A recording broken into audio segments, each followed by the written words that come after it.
Loneliness will make you feel like you're underwater. It will make your world black and white, leaving you feeling lost and disconnected.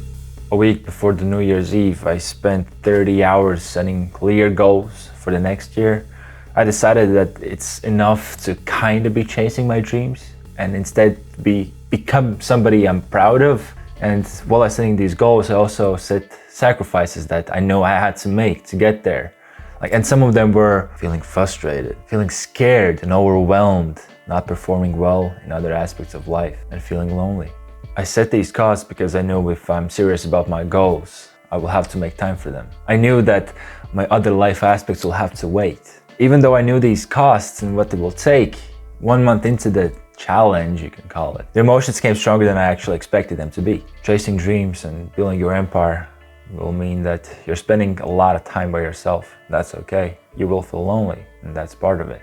Emotions shouldn't stop you from pursuing what is meaningful. Humans have an inherent need to socialize, to be connected. It's not natural for humans, for us, to spend a lot of time alone. I can't imagine there being any way we'll just be able to forever live alone and not feel lonely. At first I was planning to just share some ways of how to deal with loneliness and what helped me and what could help you. But while I was researching, I found this video by Ron Holiday on his Daily Stoic channel about loneliness. And I realized that loneliness isn't just an emotion that you should try to avoid or fix. There's actually tremendous value in it. Let me explain. Loneliness can actually be a really powerful tool for personal development. And this is how you can use it. It's okay to not be okay, and that's your safety net. I'm gonna read you a paragraph that I wrote while brainstorming this idea. When you feel at a very low point in your life, when you are in the deep water, being face to face with your inner demons, there is something incredible you can get out of it. Most people crumble when their mind introduces them to their dark side reflection.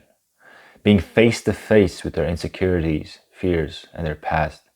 This is when the progress of most people seems to pause and significant time and energy gets wasted. If you learn to be comfortable in this dark space and know how to keep going despite it, you will be able to get after your vision without fearing to be on it alone. This is the chance to build your mental strength that will drive you through any challenge in the future. What I want you to get out of this is that everybody has their own demons. Everybody has their own insecurities. And if you learn to deal with them, if you learn to fight them and get comfortable in that arena, you become a master of your mind, your emotions, your thoughts. Then you also become the master of your life. There's nothing that can stop you. Self-reflection.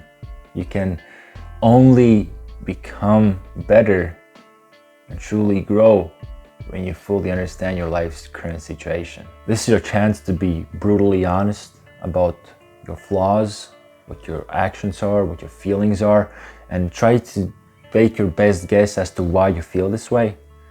And you can do this by journaling on paper. This is my favorite thing to do, pen and paper. You can also do it digitally on your phone or PC. You can also record an audio on your phone and talk it through with yourself. You can also record a video, something like this right now. So you take your phone, put it in front of you, just talk to yourself. You can also talk it through with another person. And when you journal, try to be your most authentic self. Don't censor your thoughts. Don't worry about grammar, punctuation. Try to articulate your ideas, feeling your emotions, your actions the best way you can, because then you'll be able to understand them yourself, and only then you'll be able to grow. Set a plan. When you are in this lonely mental state, this is the best time to set goals. This is when you truly understand what you want. Utilize it. Take the same thing, maybe pen and paper, digitally. Make a list of goals. This is the beautiful part of being in that lonely state. You really know who you are, or at least you're vulnerable enough to find out the mentors you will never meet. Listen to podcasts, YouTube videos, books, audiobooks that will help you get out of this rut, get your mind straight.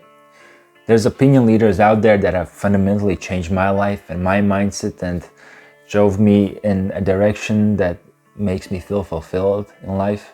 Some of the people that focus on mindset I recommend is Patrick Bet-David, Valuetainment channel. Listen to books and podcasts that David Goggin is on. He's the best person to talk about this. Trust me, it While I was feeling lonely, I stumbled across this film by Jonah Hill called Studs. It's on Netflix. You probably watched it already. You've seen it. I know it's really popular, but you haven't. It's awesome. There can be times when loneliness becomes a little too intense to handle. And here are some principles that I use that practically they help me deal with it. The first principle is that everybody is a mirror. You have to proactively reach out. If you share love, you receive love back. If you smile, you get a smile back. You don't have to go through it alone. You have to set plans. You have to reach out, call people that you admire, that you care about, that are close to you, old friends, current friends, family. And this is maybe the only way that you can receive this comfort that will help you get out of it and be productive after that to continue chasing your dreams. The second principle is a healthy lifestyle. Sufficient sleep, proper nutrition and hydration, frequent movement, like any kind of movement actually. It can be going to the gym, it can be as simple as maybe yoga, walking, even stretching, anything of that sort. How to do this exactly is beyond this video, but you can't ignore it. When all else is lost, this may be the only things that keep you sane and that will give you the energy to get back on track.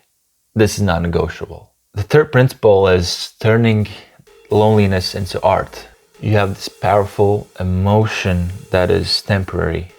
There's this saying, life is like a roller coaster, but what that also means is that when you're at a high point in your life, you forget there's always a downward facing part in life. But when you're at the bottom point, you seem to forget that it's also going to go up.